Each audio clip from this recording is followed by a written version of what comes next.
Welcome. In this video I will show you how to boot your DELL Latitude 7410 from USB.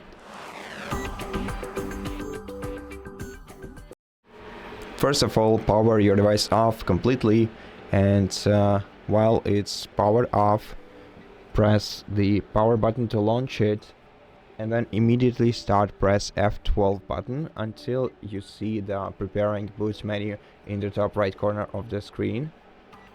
So power button, and then repeatedly press F12, and in a moment you will see the boot menu message right here. And then you can release the F12 button, and so right now you will see this menu. If you want to navigate in it, you have to use down and up arrow keys, and to select, press enter.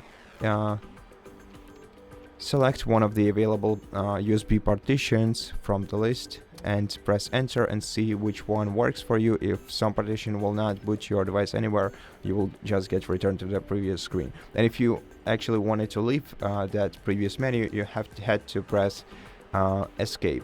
And so right now the PC is booting into what's on our USB flash drive. So in my case it's Windows 11 setup process. Since I'm not gonna do this right now, I'm just gonna close it, and that's basically how you do it. So thank you so much for watching this video. If it helped you, please consider subscribing to our channel, leave us a like and a comment below, and I'll see you in the next one.